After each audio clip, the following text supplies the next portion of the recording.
best if I actually said, rather than social media trends, it's actually the perils of social media. How many of us here tonight have ever participated in a social media challenge? What did you do? Icebreaker challenge. Icebreaker challenge. Very good. What did you do? It's the ice bucket challenge. No, I'm drinking. Oh, beer drinking. That's a challenge I face every day. There have been many challenges over the years, many internet social media challenges over the years, including the detergent pod chewing challenge. It's absolutely gross.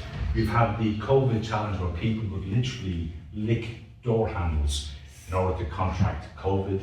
We've had the stacking of milk crate challenge, where people would take milk crates and they would amp them up high and high and higher, and then they would clamber over all those milk crates, and then eventually they would fall to the ground and they would break limbs, they would dislocate shoulders, and they would, in some cases, suffer from concussion. There is another sinister social media trend that is very close to my heart, which I will come back to in a few minutes. The reason for my speech is to highlight the dangers of these social media trends and these challenges, and to bring some synergy and some critical awareness to identifying the real world consequences of these challenges. Second question for this evening: who amongst us has ordered a pint of Guinness unsuccessfully in Amsterdam? If it's disappointing, does that count? Disappointing is okay. I see most of you haven't raised your hands, and that could be for two reasons. One is that you haven't even bothered to trying to order a pint of Guinness, and that disappoints me greatly. Second reason is that maybe the barman turned around and said, I have no Guinness. Zilch, nada, nothing. There's a reason for this, and that goes back to my own personal challenge that I have to face. But for a moment, I want to take us back to the internet in its infancy, back to 1994, 31 years ago. I was working for a company in Dublin, and I wrote a bulletin board piece, which bulletin board then was essentially the internet. It kind of went viral, meaning that 30 people around the world actually saw it, because the internet then was rather contained. It was a guide to buying a pint of Guinness in an Irish bar.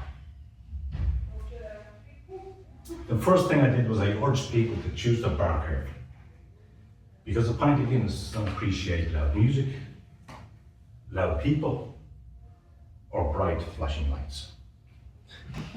Second thing I said was be patient, because when you pull a pint of Guinness, there are two phases to the pulling the pint of Guinness. The first one is when the pint is pulled, and I happen to have a lovely assistant here with me. The pint is pulled, and the pint is pulled like so. It's filled to about 75-80% of the contents of the glass. And then the barman will, like me, will put it to one side, and it will settle. It's a religious thing. And eventually, the barman will return to the pint, and he'll pick it up, and he will push it forward, and he will bring the head to the top. The phrase of today is together we rise, and like the cream of that pint, together we will rise to the top. One other thing I said was, as you approach the end of your pint, I want you to order a second one. And the reason for this is because a bird does not fly on one wing. So we have to have 2 pints, at least. So you can see, back in 1994, the internet was a much happier, much more content, much more safe space than it is today. Bringing us back to the here and now. The internet is much more complex, a little bit more sinister. And one of the most sinister things that I've experienced is an internet social media challenge called splitting the G. The G stands for Guinness, and it is emblazoned on every pint glass of Guinness. It's an internet trend that should be stamped out.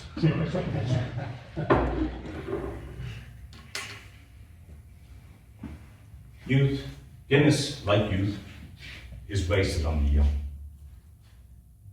What we have now is Gen Zers who are trying to split the G.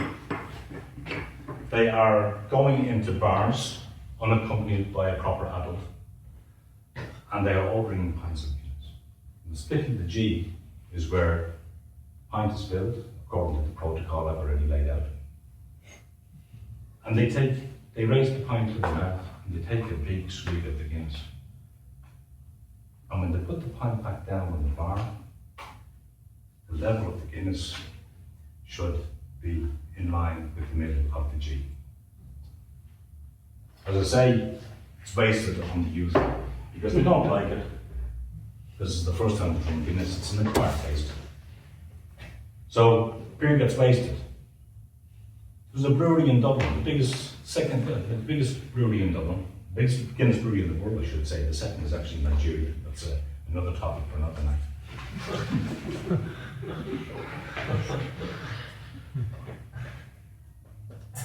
And it has been working at full capacity for many, many years. But it cannot keep up with this insatiable demand for Guinness, leading to bars in Amsterdam where some poor, tormented souls after a hard day working in the office go to the bar in the evening. They say, "Can I have a pint of Guinness?" And the barman says, "No, because I have no Guinness." And it's for this reason that I ask you all to join me in looking to ban any social media challenge that includes the consumption of Guinness.